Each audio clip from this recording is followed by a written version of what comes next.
Jadi dalam kehidupan itu tidak akan berjalan sempurna seperti yang ingin kita rasakan. Selalu akan ada perbedaan pandangan.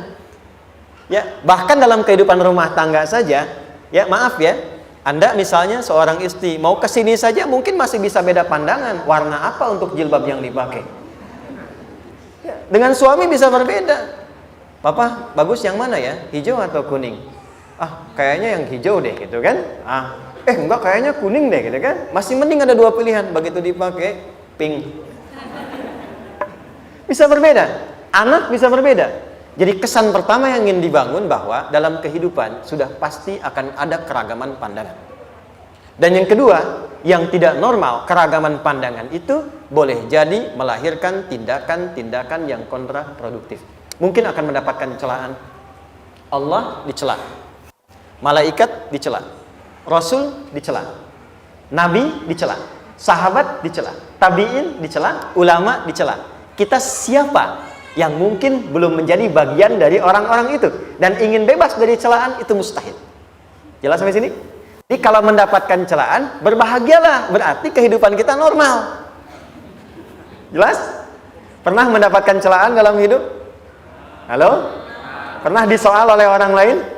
Pernah direndahkan oleh orang lain?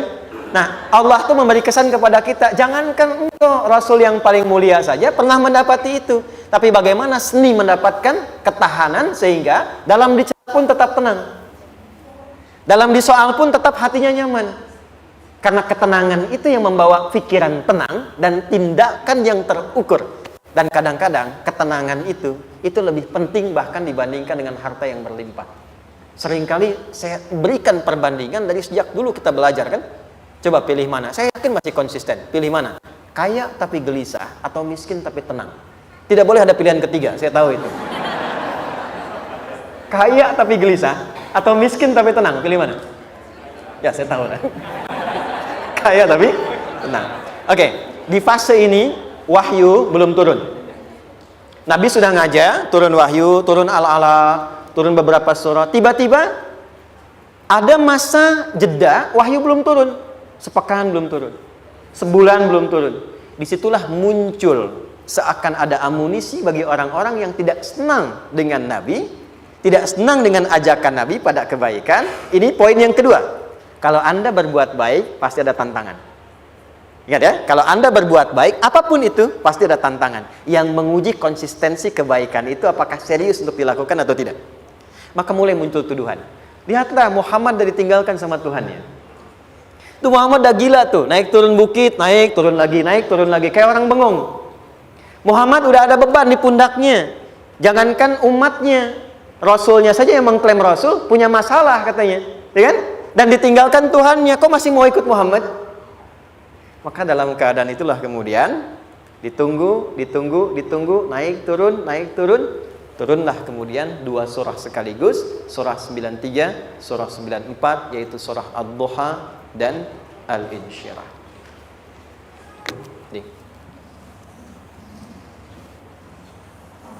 Oke. Ini materinya dahsyat ya. Penting sekali, saking pentingnya ini cepat habis tuh. Sekali lagi. Jazakallah khair. Ya, lebih kelihatan ya. Baik, yuk pelan-pelan. Jadi turunnya surah Ad-Duha dan surah Al-Insyirah, hikmahnya satu atau fungsinya satu, memberikan petunjuk bagaimana mengatasi satu persoalan sesulit apapun tapi masih dapat menghadapinya dengan keadaan yang tenang. Satu surah ini atau dua surah ini diturunkan untuk membimbing setiap hamba menuju kepada ketenangan hati. Dua, membangun kekuatan mental sehingga dalam situasi apapun dia tetap kuat mengatasi berbagai persoalan kehidupan. Nanti terapannya banyak, di bisnis ada. Nanti saya turunkan contohnya. Kadang-kadang ikut tender, sudah bagus, sudah menang, tapi proyeknya diambil orang. Ada yang begitu? Nanti ada ayatnya, ada. Nanti kita turunkan. Udah siap-siap, kan? Pengen melamar, ternyata keduluan orang, gitu kan? Udah siap-siap, pengen dapat ini, mau lulus, ternyata nilainya nggak seperti yang diharapkan. Muncul, ada, selalu ada demikian. Nanti kompleksitasnya banyak. Tapi dua surah ini kalau kita bisa kuasai artinya dengan baik, pahami dengan benar, maka akan ada sesuatu yang beda yang terasa dalam jiwa kita dan kesiapan mengatasi setiap persoalan dalam kehidupan. Yuk kita baca dulu ya supaya dapat keberkahannya dari dua surah ini. Saya bacakan, Anda ikuti ya. A'udzu billahi minasy syaithanir rajim.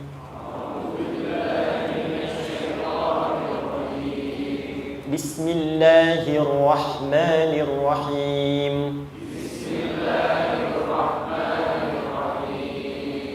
Wadduha wal-laili idza saja ma wadda'aka rabbuka wa ma qala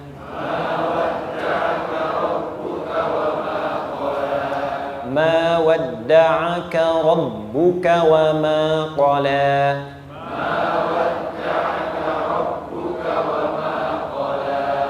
walal akhiratu khairul laka minal ula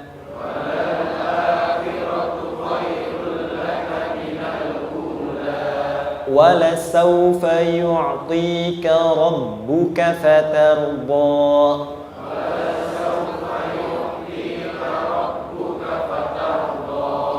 alam yajidka yatiman fa'awa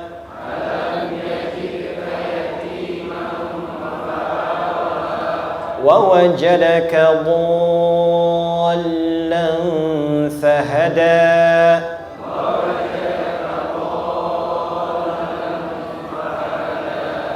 ووجدك عائلا فأغنى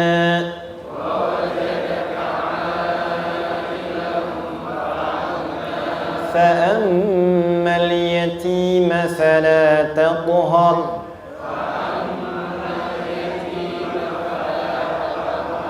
وأما السائل فلا تنهر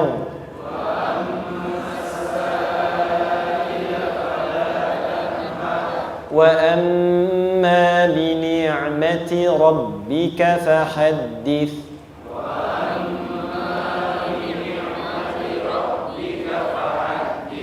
Baik, satu surah dua, alhamdulillah.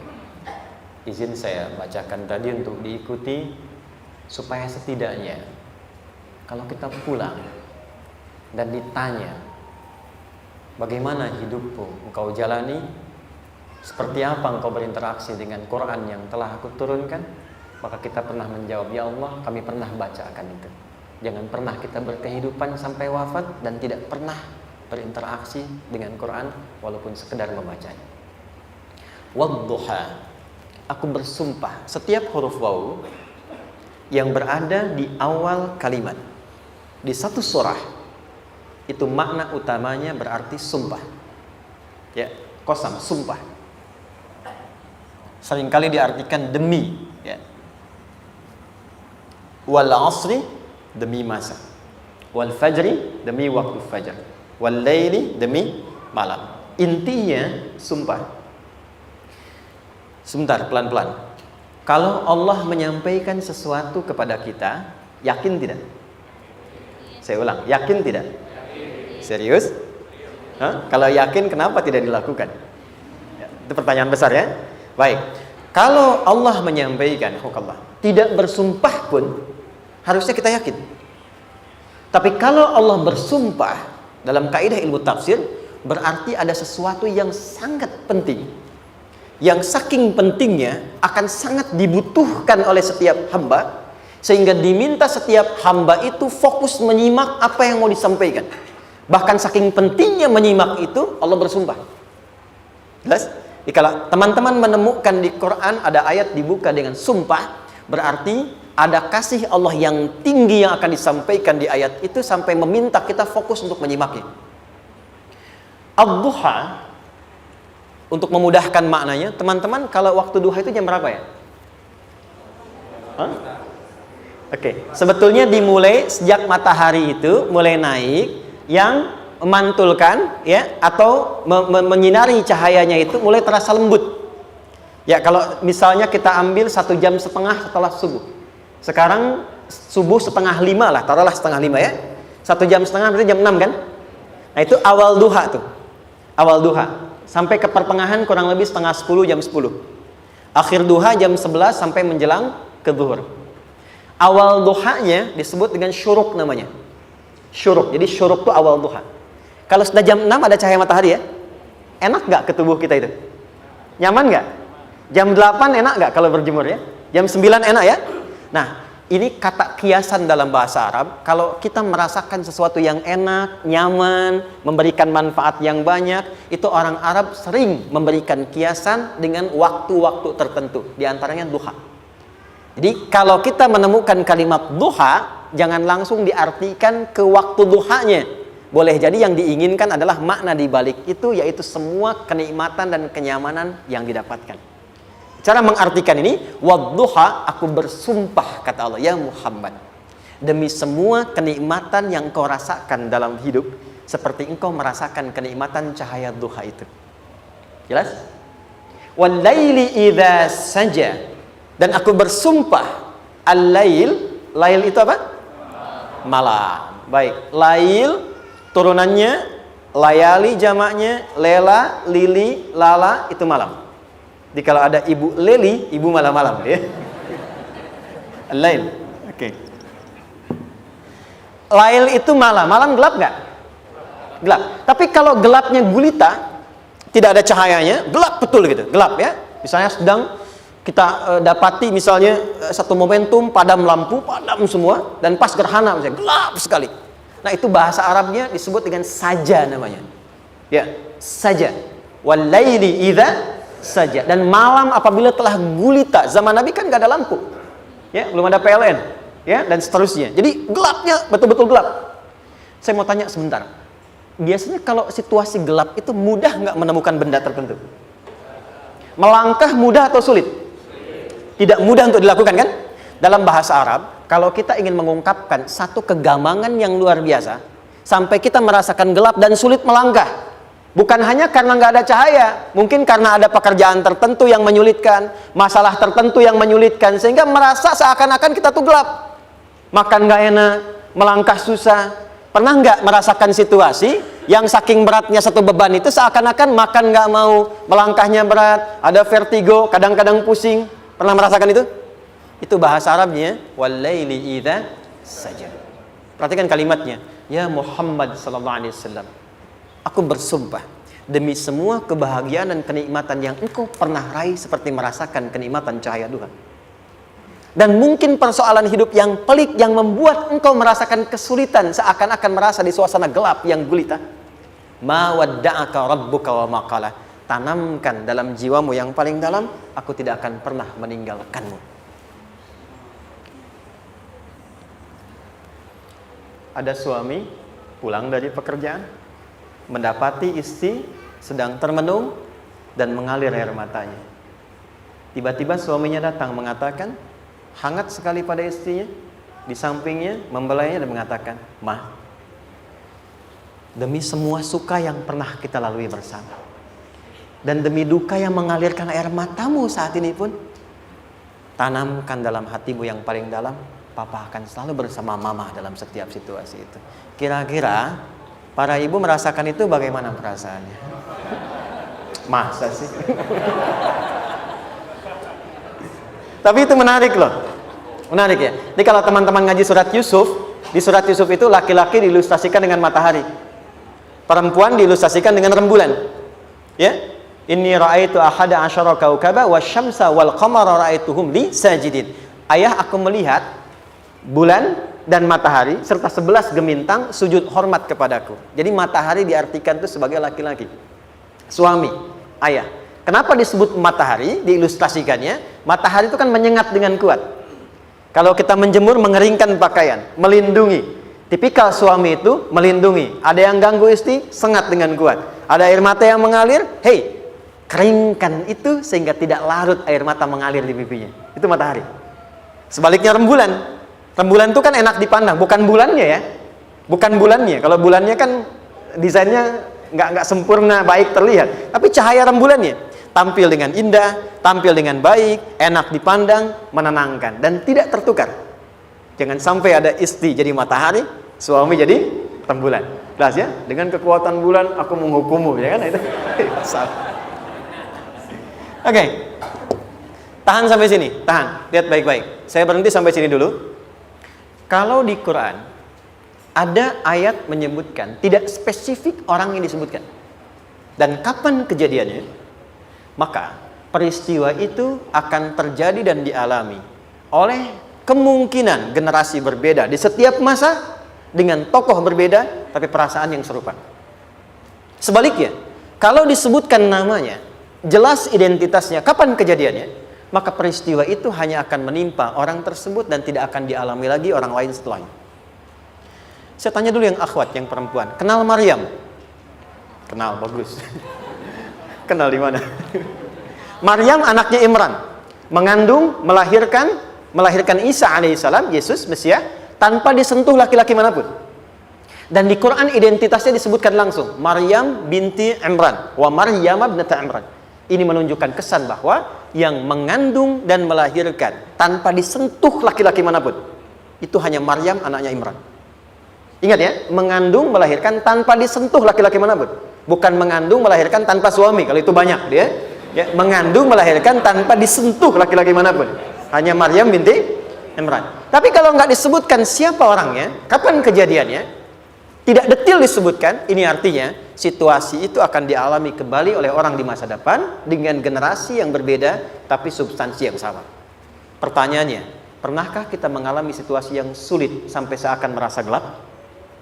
Nah, baik, maka adab yang pertama, jika mengalami situasi seberat apapun dalam berkehidupan, maka dekati Allah Subhanahu wa ta'ala.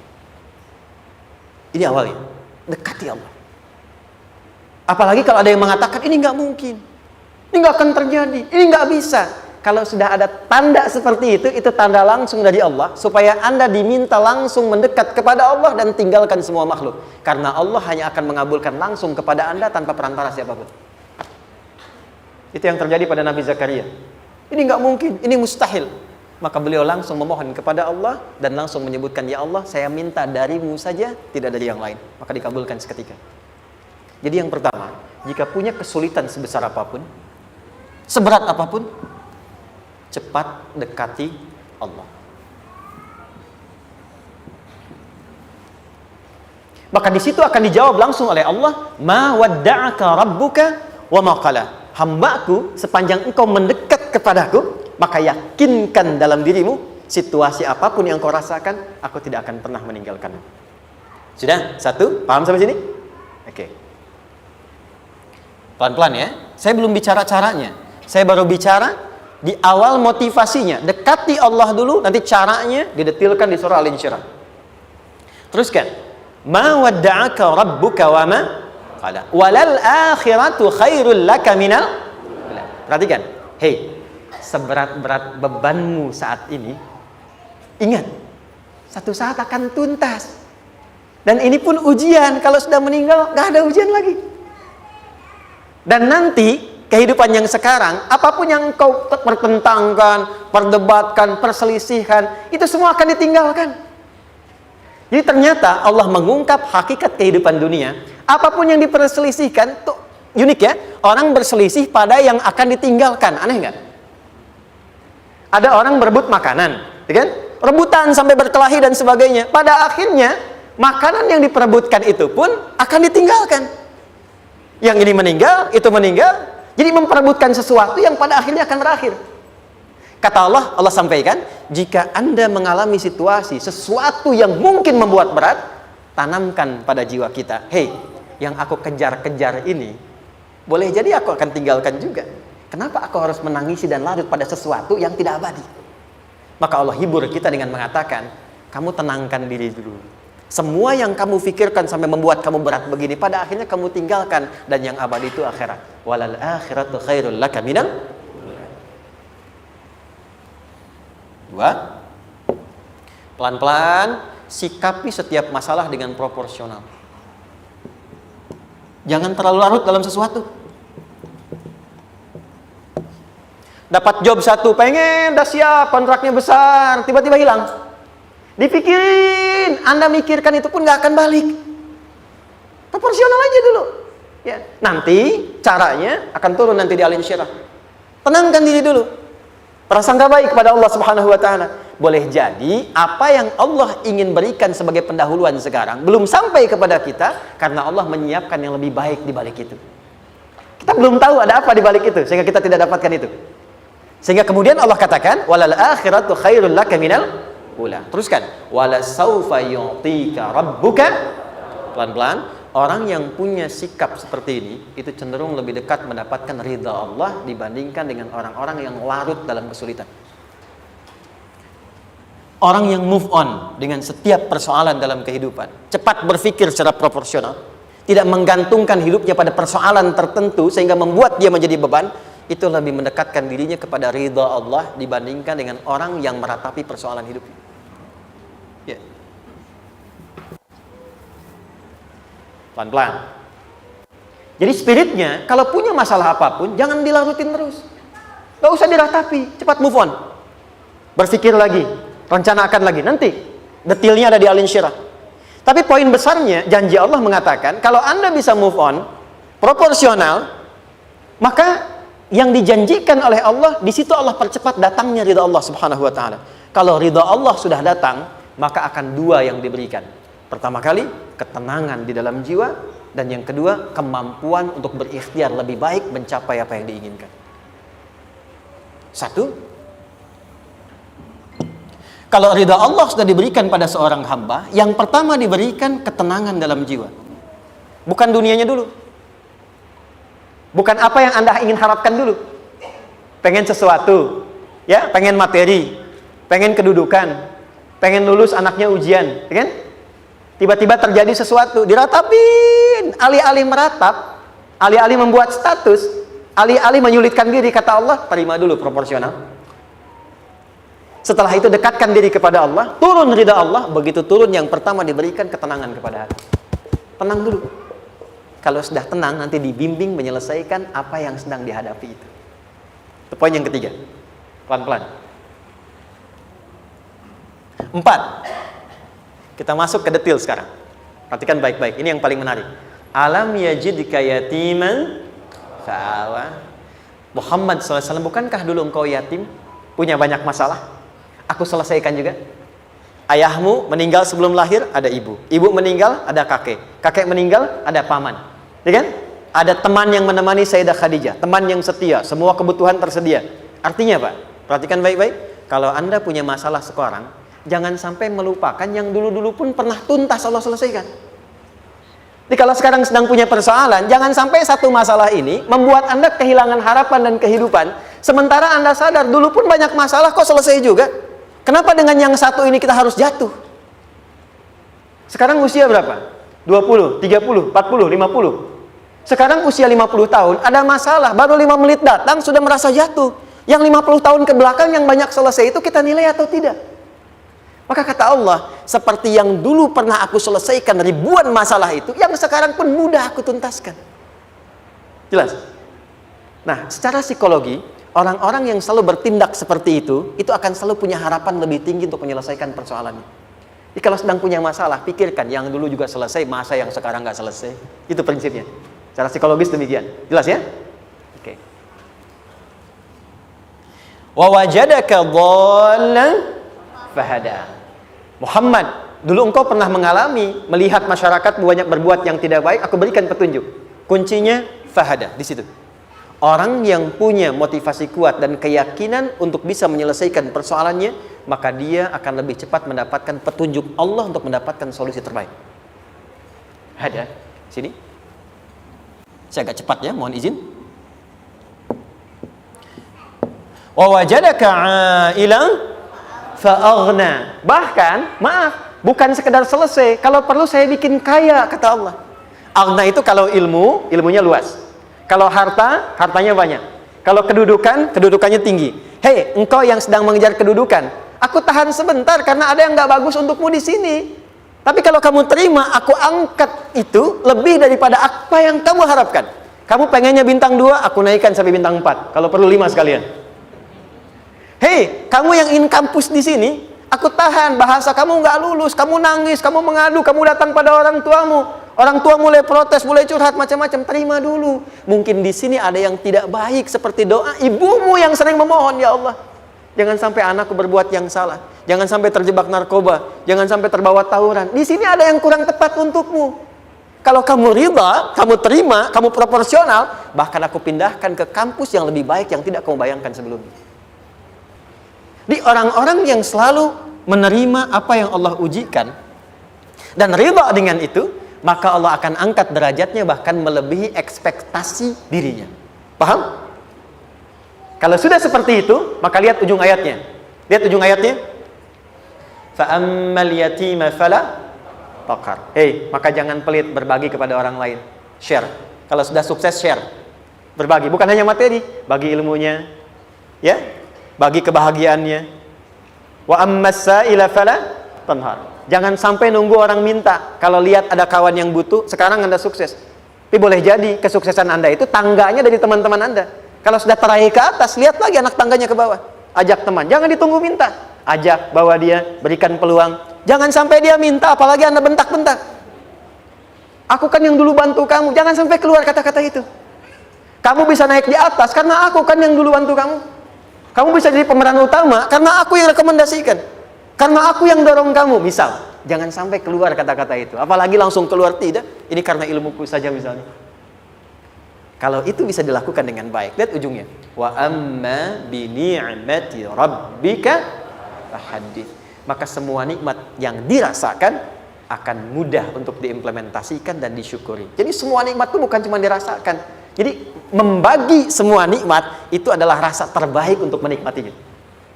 Maaf ya, Anda kalau punya makanan, dimakan sendiri. Dengan dibagi sama-sama, kira-kira rasa nyamannya yang pertama atau yang kedua? Kedua. Makan sendiri, enaknya sendiri kan? Tapi ketika ada teman berbagi dan tahu, oh enak ya, nyaman ya, ada kebahagiaan, ada ngobrol, ada tertawa, ada kebersamaan, itulah inti nikmat yang sesungguhnya. Wa amma bi ni'mati rabbika. Ternyata masalah yang diberikan bukan ingin memberikan beban, tapi ujungnya, endingnya supaya Anda bisa mendapatkan nikmat berkualitas yang bisa dibagi. Lihat surat Ad-Duha itu jangan cuma lihat awalnya, lihat ujungnya. Ternyata ketika seseorang mendapat masalah, seberat apapun, itu bukan ingin membebani, tapi ingin meningkatkan kualitas hidupnya supaya mendapatkan nikmat yang lebih besar dan merasakan nikmatnya itu dengan berbagi. Itu poin. Jadi kalau sampai sini kita paham, dan kita beri nama misalnya dengan fikih ujian, jadi kalau desain ujian ini, sistematikanya kita pahami, maka tidak ada alasan untuk mengeluhkan persoalan. Jadi melihat masalah itu bukan sebagai beban, pada akhirnya melihatnya sebagai tangga untuk mencapai kebahagiaan. Jelas sampai sini? Baik, kalau sudah seperti ini, ingin punya masalah atau tidak ingin punya masalah? Tidak. Ingat ya, jadi kalau anak pulang bawa masalah, dilihatnya jangan beban. Oh, Allah ingin menaikkan kualitas pada anak saya, yang dengan itu menjadikan ia mendapatkan nikmat yang belum pernah didapati. Kalau rumah tangga sedang ada masalah, jangan banyak diperseterukan, tapi direnungkan sejenak. Oh, Allah ingin meningkatkan kualitas rumah tangga ini, sehingga kita bisa mendapatkan nikmat yang tidak pernah didapati sebelumnya. Makanya nikmat berumah tangga itu yang terbesar, selalu bertambah ketika menyelesaikan masalah. Silahkan cek. Kalau sedang ada masalah berseteru kan? Tapi setelah selesai kan jadi lebih nikmat ya? Ya? Lebih senang lagi, lebih cair lagi, lebih bahagia lagi, lebih mendukung lagi. Ternyata ada nilai-nilai kebaikan yang tersimpan yang belum disadari sepenuhnya. Pertanyaannya, kadang-kadang mudah diucapkan tapi tidak mudah mempraktekkan. Bagaimana itu semua bisa ditempuh dengan baik sehingga ketika mengalaminya kita bisa tenang menghadapinya. Maka turunlah surah Al-Insyirah. Saya cepat.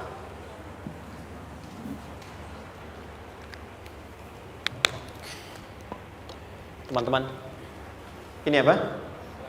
Kelas ya? Baik, pelan-pelan sedikit. Kira-kira volumenya besar kecil? Kecil ya? Baik. Kalau saya bandingkan dengan gayung, volumenya besar mana? Gayung ya? Baik. Kalau ini saya perlebar, sehingga bisa memasukkan apapun ke dalamnya, itu bahasa Arabnya disebut dengan insyirah namanya. Jelas? Meluaskan sesuatu sehingga terlihat lapang, sehingga memudahkan setiap hal masuk ke dalamnya. Itu insyirah namanya. Surah ini diberi nama dengan surah Al-Insyirah, yang berarti sesuatu yang lapang, yang tenang, yang nyaman. Yang diharapkan dengan keadaan hati yang lapang, nyaman, tenang itu, segala persoalan yang dihadapi dalam kehidupan akan mudah diterima dan tidak berdampak besar dalam menyikapinya. Maka bagaimana kemudian Allah memberikan turunan-turunan petunjuk supaya apa yang diharapkan ini bisa tercapai? Satu, izin mengilustrasikan. Saya kasih cerita sebentar. Ada seorang anak muda, kisah ini sangat viral, hampir setiap kita bisa mendapatinya. Datang kepada seorang kakek tua di sisi danau yang jernih sekali airnya.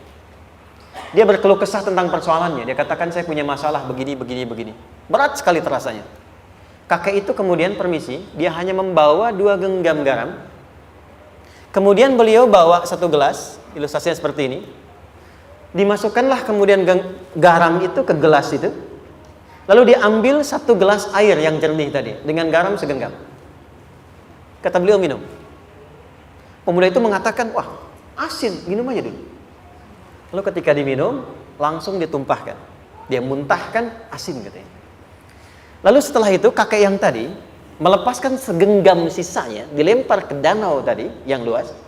Lalu diambil lagi dengan gelas yang sama. Sekarang minum. Bagaimana rasanya? Segar, enak, nyaman. Itulah hatimu.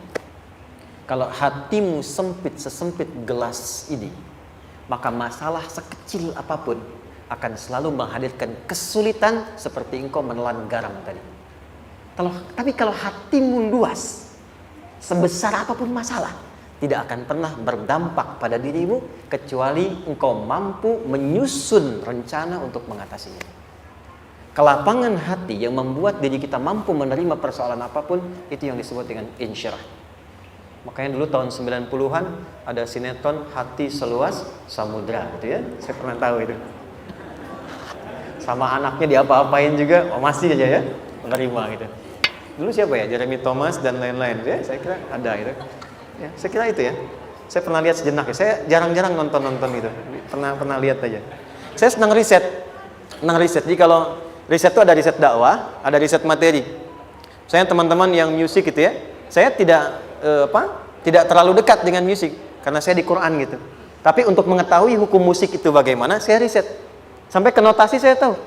C D F G A B C G A B C D F G D F G A B C D A B C D F G A F G A B C D E B C D E F G A B C B C D Ice Fish Cis Ice Fish Gis Ice Bis Cis gitu kan ya? Ya, tapi kalau diminta piano, gitar, ini saya nggak bisa. Ya, tapi untuk menentukan hukum, nah kita bisa paham gitu. Misalnya boleh nggak baca Quran pakai langgam Jawa gitu kan? Nah hukumnya apa? Nanti dari teori itu muncul. Ya, paham ya? Nah, oke, balik sini. Perhatikan baik-baik. 1, saya agak cepat. Ini ditafsir langsung turun Al-Insyirah. Yang pertama, alam nashrah laka sadrak wa wada'na anka wizrak alladhi qadha dhahrak. Tahan sampai sini dulu, 3 ayat. Saya mulai dari ayat kedua dan ketiga. Perhatikan baik-baik. Wa wada'na anka wizrak alladhi qadha dhahrak. Artinya apa? Artinya satu beban yang diletakkan di pundak yang berpengaruh kepada semua bagian tubuh. Kita pernah melakukan atau melihat yang angkat beban ya? Beban kan semakin berat diangkat, semakin terasa ke bagian-bagian tubuh ya, ke semuanya. Nah, itu namanya wizrak alladzi anqadha dhahrak. Beban yang dipikul yang berat sekali sampai semua merasa. Makanya jadi satu ungkapan dengan mengatakan dia sedang memikul beban yang sangat berat. Sampai kepalanya pusing, tidur nggak nyaman, miring kanan, miring kiri. Itu namanya ya alladzi anqadha dhahrak. 1. Saya percepat, akan ada satu masa dalam hidup setiap hamba merasakan satu persoalan yang seakan-akan beban berat yang dipikul sampai merasa kesulitan dari ujung kepala sampai ujung kaki. Siapapun itu. Jujur ya, setiap kita tanyakan pada diri sendiri. Setiap kita yang ada di sini, saya yakin pasti pernah atau bahkan akan mengalami satu peristiwa yang merasakan beban berat sampai seakan-akan ujung kepala sampai ujung kaki merasakan sakitnya. Ada yang sudah mengalami atau bahkan nanti akan ada yang melalui. Perhatikan baik-baik. Teruskan ayatnya. Wa rafa'na laka. Perhatikan. Kalau ada yang sedang merasakan itu, yakinlah kata Allah, pada saat itu sesungguhnya Allah sedang mengangkat derajatnya dan meningkatkan kualitas hidupnya untuk mencapai sesuatu yang istimewa yang belum pernah diraihnya. Dari sini kita buat persamaan. Ujian. Perhatikan. Berbanding lurus dengan harapan, banding lurus dengan solusi nanti pada akhirnya. Fokus. Lulus di sini, insya Allah setiap persoalan akan lebih mudah untuk diatasi. Ujian, seberat apapun yang sedang kita alami, tidak akan pernah diberikan kepada kita oleh Allah, kecuali ternyata hikmahnya untuk mengabulkan harapan-harapan besar yang sebetulnya kita mintakan. Jujur ya, setiap kita kan sering punya permohonan ya, sering berdoa ya. Ya Allah minta ini, minta itu, minta ini, minta itu, gitu kan? Nah, cara Allah mengabulkan harapan kita itu, yang pertama, jalurnya lewat ujian. Karena semua kesuksesan itu desain dasarnya adalah melewati ujian. Coba, anak-anak kita yang sedang sekolah itu, apa mungkin diwisuda dengan penuh kebahagiaan kalau nggak mengalami ujian? Lewat ujian dulu kan? Dia belajar dulu, ujian dulu, ngatasin soal dulu, lulus, baru wisuda. Apakah mungkin akan dapat IPK 4 yang diharapkan kalau tidak mengalami ujian? Belajar dulu, ya kan? Ada waktu, sempat dia bangun malam, siang, dan seterusnya, belajar, keringat, dan sebagainya, baru bahagia kan? Dan ternyata belajar itu untuk diwisuda. Sebab kalau kita tidak belajar, mustahil dapat wisuda. Kalau tidak lewat ujian, mustahil dapat ijazah. Karena ternyata harapan itu, hukum dasarnya dalam berkehidupan, bisa diraih dengan melewati ujian. Ini poinnya. Jadi mohon, kalau sedang mengalami sebuah peristiwa, dan kita harus menghadapi itu, coba renungkan. Sebetulnya pernah berdoa apa sampai kita mengalami itu, sehingga dengan jalan itulah sebetulnya Allah ingin mengabulkan harapan yang dulu pernah kita mintakan. Jelas? Oke, satu. Yuk turunkan rumusnya pelan-pelan. Quran surah kedua ayat 286. Ini kesini dulu baru nanti kita balik lagi. 2 Al-Baqarah ayat 286. La yukallifullahu nafsan illa wus'aha. Tahan sampai sini. Lihat baik-baik. Hukum yang pertama. Hukum pertama. Allah tidak mungkin menguji seorang hamba di luar batas kemampuannya. Di kaidah yang pertama tadi, kalau kita sedang diuji, sebetulnya ada harapan dan doa yang pernah kita mohonkan dan Allah ingin mengabulkan itu, jalan pertamanya lewat ujian. Tapi adilnya Allah, tidak akan pernah kita diuji kecuali sesuai dengan kemampuan kita. Jadi kalau nggak mampu, nggak mungkin diberikan ujian. Ingat ya, kalau tidak mampu, tidak mungkin diberikan ujian. Artinya harapan yang kita mohonkan pun akan sesuai dengan kemampuan kita. Jadi kalau kita minta sesuatu nggak mungkin bisa menggunakannya, nggak akan dikasih. Nah, balik ke sini untuk memberikan ketenangan kepada hati kita. Kalau sedang menerima persoalan, setelah kita mengatakan, oh ini mungkin ada harapan yang ingin saya dapatkan, jalannya lewat sini. Untuk memberikan ketenangan kepada hati, begitu persoalannya tiba, langsung katakan pada diri kita, saya pasti bisa menjalaninya. Mustahil saya diuji kalau nggak mampu menjalaninya. Itu bahasa singkatnya. Ingat ya? Kalau ingin mudah menyelesaikan persoalan, kata Quran, setiap ada ujian, langsung katakan pada hati kita, insya Allah bisa. Nggak mungkin saya diuji kalau saya nggak sanggup. Jelas? Dan tanamkan itu pada hati yang paling dalam. Ini nggak mudah. Kalau cuma disimpan di pikiran, jadi beban. Tapi kalau Anda tanamkan dalam hati, seberat apapun masalahnya, pasti saya sanggup, pasti saya bisa. Pernah lihat dulu ada acara 90-an Benteng Hattori? Oke? Benteng Takeshi ya? Takeshi ya, gitu kan artinya kan bisa jawab ya. Kita tahu Ninja Hattori mendaki gunung lewati lembah, ya tahu ya. Songgoku, Songgohan, saya tahu itu. Songgoku, Kamehameha, Piccolo itu yang nulisnya Suzuki Watanabe, saya tahu itu. Benteng Hattori, balik lagi ya. Benteng Takeshi ya. Puncaknya kan main pakai itu kan, pakai tanknya dan sebagainya. Tapi pernah ingat gak satu episodenya itu? Begitu akan bertarung, kan selalu ada motivator di sampingnya itu mengatakan, ayo, kamu bisa, gitu kan? Wah, namanya. Dia nggak ngaji Quran tuh. Kita punya ayatnya. Pernah nggak? Buka lagi ya dulu ya. Oke. Korea, kenapa bisa nyusul Jepang? Salah satunya, waktu Jepang itu maju, setiap di Korea itu ditanamkan dari mulai anak-anak TK-nya. Kita harus lebih daripada Jepang. Sejak anak-anaknya TK. Itu ditanamkan betul. Kita bisa, kita dari TK. Sehingga ketika di sana bikin Honda, sini Hyundai. Hyundai kan dibacanya Hyundai, ya kan? Sana Honda, sini Hyundai gitu. Di apapun yang dibuat Jepang, Korea harus lebih unggul. Itu ditanamkan dari awal. Bisa. Kita itu sekarang punya ayatnya. Jadi kalau sedang punya masalah seberat apapun, katakan pada diri kita, insya Allah bisa. Gak mungkin diuji kalau nggak sanggup. Bisa insya Allah. Bisa. Kenapa mah? Bisa. Jelas? Oke. Sudah di situ teruskan. Lanjutkan.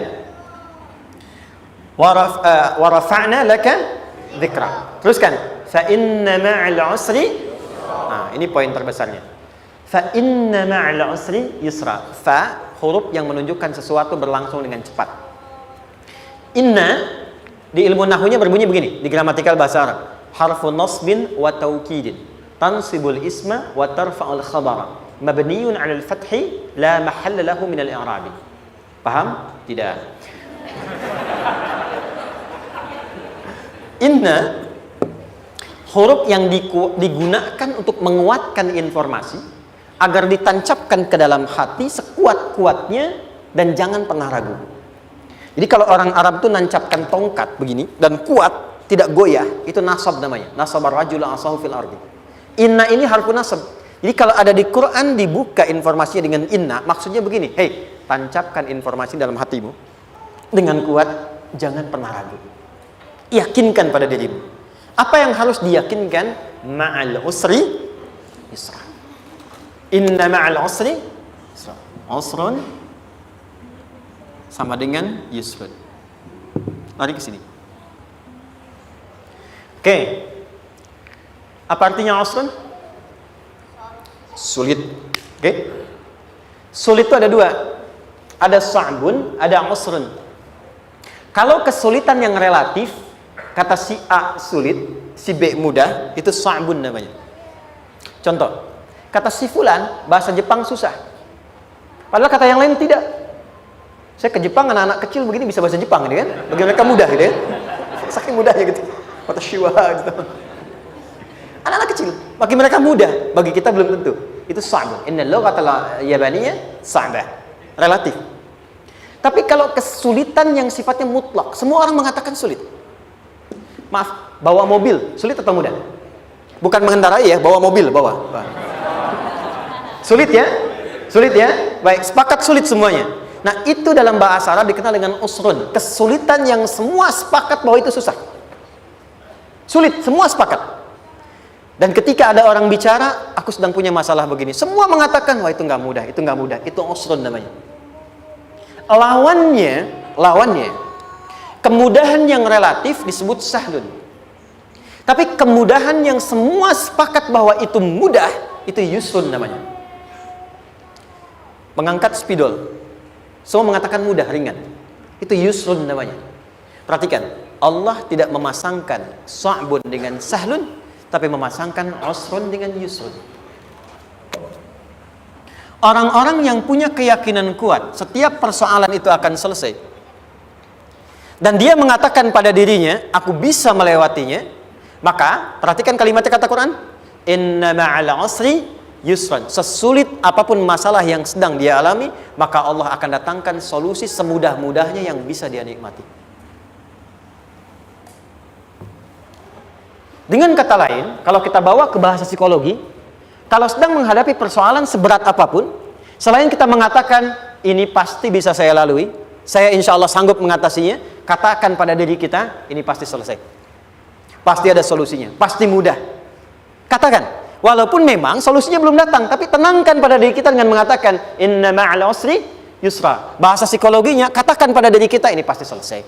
Nggak mungkin nggak selesai, pasti ada solusinya, pasti mudah. Itu lebih memberikan harapan pada diri kita untuk menuntaskan persoalan dibandingkan dengan meratapinya. Jelas? Teruskan. Fa inna ma'al usri. Kalau masih ragu kata Allah, katakan lagi sekali lagi. Sampai hati kita merasa nyaman. Jadi kalau sedang punya persoalan seberat apapun, tanamkan pada diri kita, pasti selesai. Belum nampak, insya Allah pasti selesai. Gak mungkin diuji kalau nggak ada solusi. Itu lebih memberikan harapan. Setelah itu, fa'idha faraghta, mitigasi masalahnya, mitigasi persoalannya. Tuliskan, ini masalahnya apa? Rumah tangga. Apa saja misalnya, dia ada suami, ada istri, ada anak-anak. Masalah ada di mana? Kadang-kadang menangnya jadi kusut karena satu-satu nggak segera diselesaikan. Maka kata Al-Quran, fa'idha faraghta, satu-satu mitigasi dulu. Satu masalah di sini, lihat di suami, lihat di istri.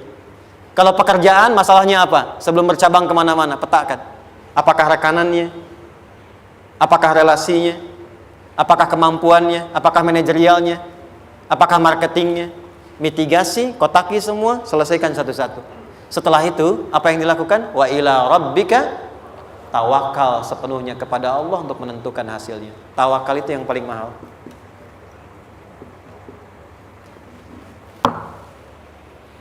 Anda kalau nggak punya kepasrahan, stres.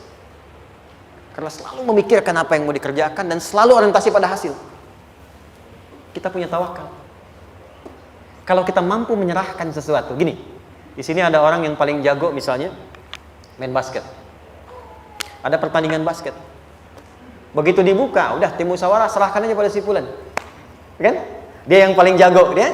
Bukankah dengan menyerahkan itu bukan hanya kita berikan sebuah tugas, kan? Tapi dengan itu ada kelapangan tersendiri kan? Yakinlah sukses, ini paling hebat. Pernah ada perasaan gitu? Sekarang, siapa yang paling mampu menguasai?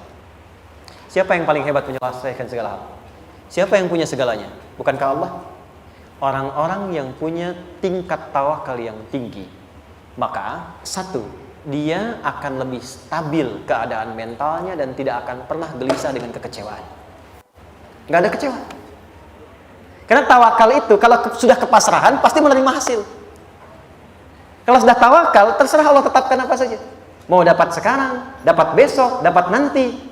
Puncak yang paling tinggi, tugasmu hanya berikhtiar semampu yang bisa dilakukan. Selanjutnya, biarkan Allah menetapkan apa yang menjadi bagian dari maslahat kehidupan kita.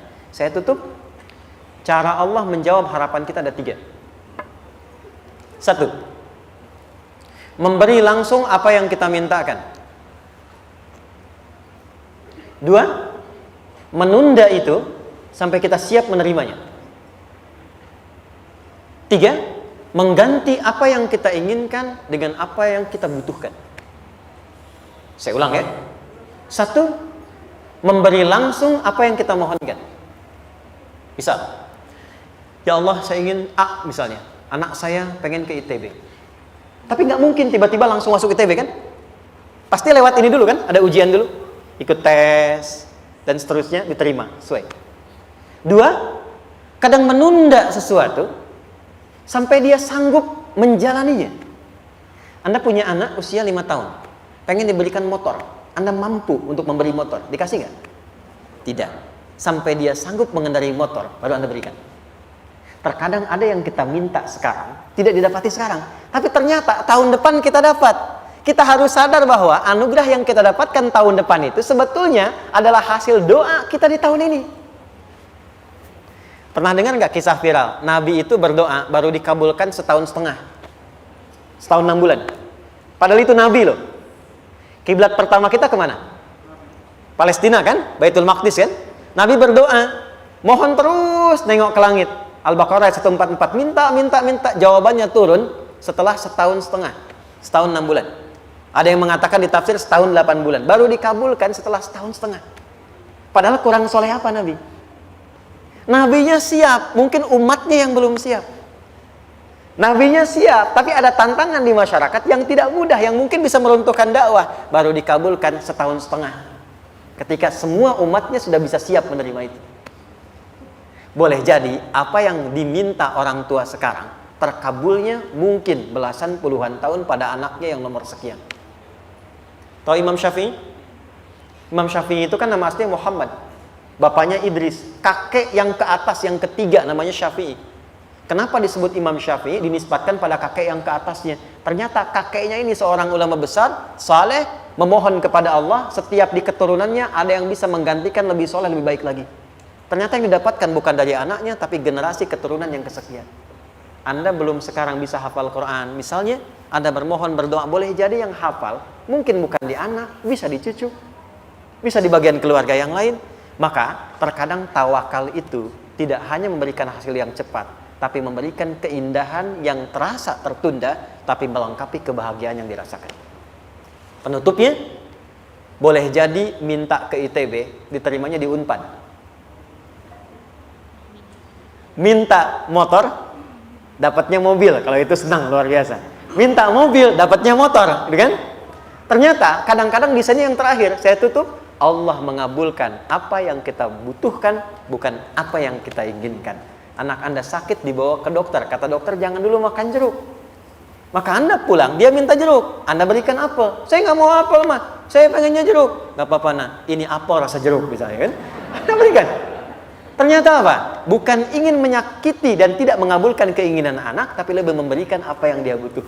Kadang-kadang maaf ya, teman-teman mintanya proyek A, udah capek, di situ nggak dapat, dapatnya di yang lain. Teman-teman, itu Allah berikan sebetulnya hasil ikhtiar Anda yang sebelumnya. Cuma dikasih yang lebih baik, yang tidak Anda pernah bayangkan maslahat.